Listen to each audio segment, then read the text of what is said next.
Le dernier quart d'heure de Smart Bourse, chaque soir, c'est le quart d'heure thématique. Le thème ce soir, c'est celui de l'investissement dans le secteur technologique et peut-être même plus particulièrement dans la tech européenne. J'aimerais qu'on arrive à se concentrer sur les vecteurs d'investissement en Europe dans le domaine technologique avec Stéphane Nier-Tavernier qui est à mes côtés en plateau. Bonsoir et bienvenue Stéphane. Bonsoir. Merci beaucoup d'être là. Vous êtes gérant chez Tocqueville Finance et vous gérez alors deux fonds technologiques de la maison Tocqueville, Tocqueville Technologie ISR et Tocqueville Global Tech ISR. Oui, j'aimerais bien qu'on parle avec vous de la tech européenne, peut-être pour battre quelques idées en brèche. Il y a de quoi investir dans la tech en Europe, mais peut-être de manière un peu générale. La tech, finalement, alors non seulement n'a pas démérité sur le plan de l'investissement boursier dans cette phase post-Covid, dans cette année 2021, non seulement elle n'a pas démérité, mais elle a continué de surperformer. Elle a continué de surperformer, oui. J'aimerais bien qu'on explique ça déjà, Stéphane. Disons qu'on a tendance à penser que c'est défensif et que c'est mal placé dans une phase de reprise économique. Ce n'est pas du tout le cas. Il y a une bonne partie de la tech qui est de la enterprise tech, en fait, ce qu'on appelle enterprise tech. Donc c'est complètement corrélé au CAPEX ou aux dépenses opérationnelles des entreprises. Et quand les budgets remontent, quand le chiffre d'affaires va mieux, et ben finalement on redépense. Donc l'année dernière, les entreprises, elles devaient en gros équiper leurs salariés en outils pour travailler à la maison. Il y a eu des achats de PC, des achats de licences de logiciels à distance, des webcams. Mais cette année, il y a des dépenses qui repartent, qui sont plus normales, entre guillemets. L'année dernière, il y avait des dépenses contraintes et ça avait permis de passer déjà bien l'année. Et là, on repart sur un cycle un peu plus normal. Oui, donc c'est pas juste le côté refuge de la tech qui justifie cette performance, cette surperformance boursière. C'est une réalité fondamentale d'un cycle d'investissement, on peut le dire comme ça. Oui, il y a une accélération des bénéfices par action cette année, tout simplement. Après, on peut regarder dans le détail, on a des sociétés qui sont du mauvais côté du Covid cette année. C'est-à-dire qui sont connotées, ce sont des sociétés qui ont eu une trop bonne année 2020, avec du business qui tombait tout seul, parfois en plus avec des marges très élevées parce qu'il n'y avait pas de dépenses de marketing pour faire ce chiffre d'affaires qui tombait tout seul. Et celles-là, elles sont moins bien placées. Par contre, celles qui sont du côté de la reprise et qui sont dans la vie normale, c'est une grosse partie. Tout ce qui est logiciel d'entreprise classique, pour faire tourner une société, pour faire des projets, des nouveaux projets, tout ça, c'est du bon côté. Donc ça repart. En plus, après, on a quand même un autre cycle. Il se trouve qu'en Europe, on est assez bon sur la partie semi-conducteur. Ouais. Sur l'échelle, ça a été la revanche de la hard tech, cette crise Covid. Oui, on peut dire ça. Et en plus, c'est vrai que quand on regarde l'échelle mondiale, on se dit, bon, nous, pauvres Européens, nous, pauvres Français, on n'a pas le droit d'exister. Dans le software, c'est sûr qu'il y a une suprématie des Américains. Sur la partie semi-conducteurs et aussi sur la partie fabrication d'équipements pour faire des semi-conducteurs, on a quelques leaders mondiaux. Et alors, tout le monde connaît ASML, c'est un énorme... non, tout le monde ne connaissait pas ASML jusqu'à ce que, effectivement, la bourse porte ASML au firmament, pour dire les choses. ASML, cette année, c'est 80% de performance boursière. C'est 30% de l'indice tech européen à lui tout seul. Donc, quand on dit la tech européenne a pris 34%, je crois, hier soir, là-dedans, il y a une énorme part de ASML. Mais il y a plein d'autres choses derrière. Et elles entraînent dans leur sillage des sous-traitants, des gens qui travaillent avec eux, qui sont dans la région en Hollande. Alors, il y a une partie qui est faite en Asie, mais bien souvent dans ces métiers-là. Mais il y a de la R&D, il y a tout un écosystème. Il y a les gens qui font les lentilles, il y a des gens qui font les wafers, donc les couches de silicone, ce genre de choses. Donc, il y a un écosystème européen où on a un rôle à jouer sur la planète. C'était ma question. Est-ce que la tech européenne se limite toujours dans la période post-Covid devant nous à ASML d'un côté, SAP de l'autre pour les logiciels, ou est-ce que non? Et c'est votre conviction, c'est pour ça que je voulais qu'on parle spécifiquement de la tech en Europe.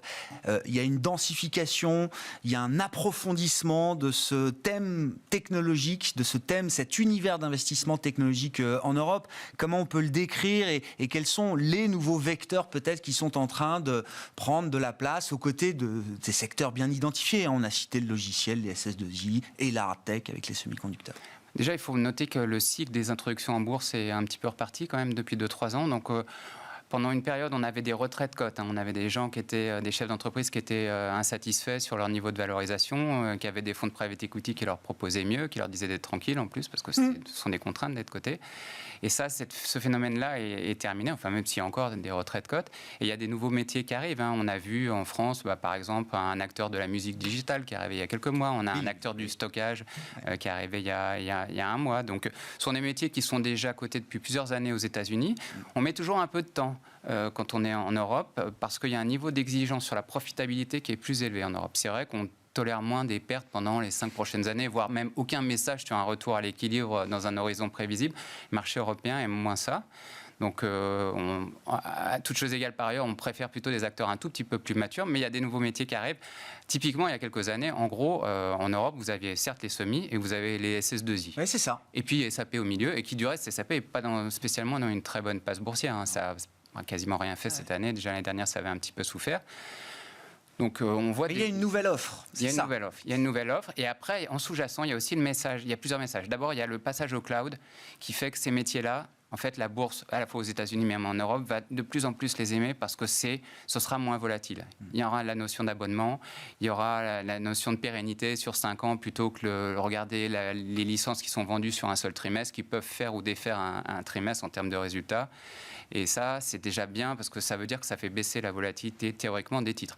Même si tout le monde va chercher dans le communiqué de 20 pages quel est l'indicateur qui dira qu'il n'y aura plus la même croissance dans 3 ans, on peut parfois trouver des choses. Mais néanmoins, ça va quand même dans le bon sens. Et on a une autre chose aussi qui va être importante pour la tech européenne. D'ailleurs, je voulais préciser, on a eu un label qui s'appelle le label dit Tibi. Oui, bien sûr. Issu du rapport de Philippe Tibi, oui, bien sûr. C'est un rapport qui est sorti il y a 2 ans à l'initiative du président Macron. En gros, l'idée, c'est d'essayer d'avoir une force de frappe à la fois en termes de private equity et de fonds ouverts, enfin actions cotées en France, pour soutenir la tech européenne et pour éviter d'avoir des licornes. Il y a quelques exemples célèbres à New York de sociétés qui sont fondées par des Français et développées ailleurs. Et donc avec les emplois qui sont ailleurs aussi. Donc l'idée, c'est d'avoir des gérants qui connaissent depuis Paris, en tout cas depuis l'Europe, la tech, qui aient déjà vu des modèles nouveaux sur les marchés à l'international et qui sont en mesure d'évaluer, en tout cas d'essayer d'évaluer combien ça vaut, quelles sont les perspectives de croissance sur les prochaines années et de les soutenir pour que les futures licornes soient plutôt en Europe, sur le continent et si possible en France.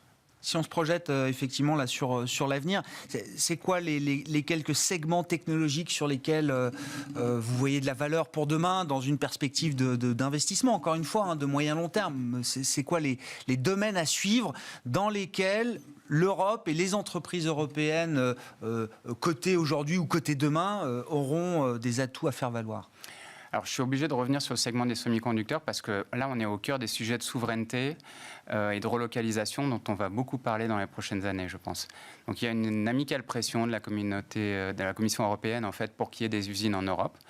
Je ne pense pas qu'on fabriquera, type TSMC, des puces à tout faire à Paris ou en Allemagne plutôt qu'à Taïwan. Par contre, pour des puces spécialisées qui s'adressent à des industriels qui ont de toute façon leurs usines pour faire des semis pour l'auto ou pour les biens d'équipement, avec donc des fabricants locaux, finalement, ça a un certain sens de fabriquer ça en Europe et de ne pas faire prendre l'avion 3 fois, à la fois aux composants et aux puces. Donc, il va y avoir une pression pour fabriquer ça depuis l'Europe.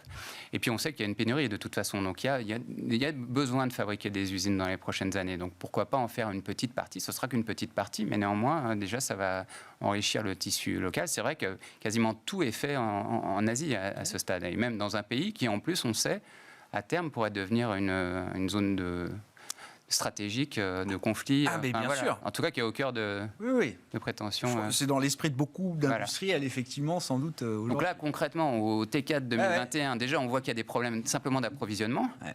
Plus tard, ce sera carrément la stratégie. Il y a des besoins. Alors la difficulté de tout ça, c'est qu'en fait, le premier qui se lance, il va avoir peut-être 2 années un peu difficiles en termes de marge, parce qu'une nouvelle usine, c'est pas la même chose qu'ajouter une ligne de production dans quelque chose qui tourne bien. Donc, il faut que tout le monde se lance avec un peu de subvention, comme on sait faire en règle générale en Europe. Pourquoi pas, ça peut très bien passer. Donc, les semi-conducteurs, la hard-tech, l'Europe a quelque chose à faire et à construire. On peut capitaliser sur l'écosystème et les entreprises très performantes qu'on peut déjà avoir dans ce domaine. Bien sûr. Après, il y a des segments qui ont très mal fonctionné en fait, sur les 12 derniers mois au sein de la tech, sur lesquels on était historiquement pas très mauvais, qui sont du mauvais côté du Covid. Donc il y a par exemple les jeux vidéo, ça fait des mois que ça marche plus du tout. Alors chacun a eu son histoire particulière, il y a des histoires d'organisation. C'est vrai que travailler à la maison quand on fait un projet avec 200 personnes qui développent, c'est peut-être un peu compliqué. C'est difficile de respecter les dates de sortie. ça peut être intéressant. Je fais pas de recommandation, je dis voilà. Non, pas du tout, mais... Nous, notre sujet, fin 2021, il est comme on le disait tout à l'heure, les performances sont bonnes globalement. Donc il faut aller chercher des histoires un peu... Ça va être... On a toujours la coutume de dire en fin d'année, l'année prochaine sera l'année du stock picking. Et là, on est obligé de dire ça sur la tech. Ça fait 10 ans que je l'entends, oui. C'est cher. Ouais, les multiples ont monté. Donc il faut aller chercher des histoires un peu, soit de recovery, soit qui ont des histoires un peu particulières, un peu décalées face au cycle et ce genre de choses, quoi. Mais non, il y a plein de choses à faire. Et justement, la question de la valorisation, c'est une question permanente autour de l'univers d'investissement technologique. Encore une fois, on est très concentré là dans cette discussion sur l'Europe, mais vous avez un fonds global aussi. Est-ce que, je ne sais pas, est-ce qu'il y a des phénomènes d'exubérance qui font retentir quelques alertes ici et là aujourd'hui Oui, alors nous, dans notre partie de notre fonds global sur les sociétés non profitables qui vendent plus du rêve que des chiffres d'aujourd'hui, on voit bien qu'elles sont plus volatiles, on voit qu'elles sont systématiquement tapées quand il y a une phase de petite tension sur les taux. Le sujet 2021-2022, c'est clairement les taux, l'inflation. Donc là, on est un peu exposé, clairement. Donc il faut aller chercher des dossiers, encore une fois, des dossiers spécifiques. Il n'est pas interdit de rêver. Le mois dernier, tout le monde rêvait sur le métaverse. C'est aussi ça la tech. De temps en temps, on a des phases d'excitation sur un sujet, le Bitcoin, la blockchain, le métaverse ce mois-ci. Il y avait l'éducation en ligne en tout début d'année, c'est fini très très vite. Il y avait l'Internet classique l'année dernière. Donc tout ça, c'est des phases. En règle générale, nous, c'est pas franchement toujours en valeur absolue qu'on va regarder les valeurs. D'abord, on les compare beaucoup entre elles, et puis on regarde aussi les phases d'accélération et de décélération. Bien sûr. Ce qui est sûr, c'est que comme dans tout segment de la bourse, les marchés n'aiment pas les mauvaises surprises. Donc, on a besoin d'histoires de croissance qui sont maintenues dans le temps, qui n'ont pas de mauvaises surprises. Je disais tout à l'heure, il y a des sociétés qui ont eu du business qui tombait tout seul. Ça va être aussi un sujet 2022. Quelles sont celles qui peuvent avoir la croissance attendue par le marché sans avoir besoin de remettre dans la machine en termes de coûts? Ça, c'est important aussi. C'est-à-dire que ça se trouve, le scénario croissance du chiffre d'affaires est OK dans les modèles. En revanche, peut-être que sur les marges, les gens ne se sont pas dit oui, mais là, vous avez besoin de dépenser en marketing. Vous n'avez pas fait de convention. Vous n'avez pas envoyé vos vendeurs en avion à l'autre bout de la planète pendant 18 mois. Ça, ce sont des coûts. C'est vrai que c'est peut-être indu, mais les marges sont très bonnes. C'est ce que disaient nos interlocuteurs. Bien sûr. Les résultats sont extraordinaires. Il y a beaucoup de sociétés qui ont des marges au top, alors que le chiffre d'affaires n'est pas revenu nécessairement au niveau du top. Donc ça veut bien dire qu'il y a eu une partie des coûts qui sont anormalement bas, en fait. Il faut avoir tout ça en tête, il faut jongler avec tout ça. Bon, ça va être une année de normalisation pour beaucoup de sujets, et donc dans la technologie aussi, là aussi, il y aura une forme de révélation aussi après cette période Covid, qui a beaucoup brouillé effectivement pas mal de secteurs d'activité. La technologie reste de toute façon incontournable. Il ne s'agit pas du tout de remettre en question la position de la tech dans les stratégies d'investissement et dans les allocations. C'est forcément un vecteur d'investissement pour l'avenir encore. Stéphane Nier-Tavernier était avec nous en plateau pour évoquer ce sujet de la tech et de la tech européenne notamment. Gérant chez Tocqueville Finance avec nous ce soir. Ainsi se termine Smart Bourse. On se retrouve demain en direct à 12h30 sur Bismart.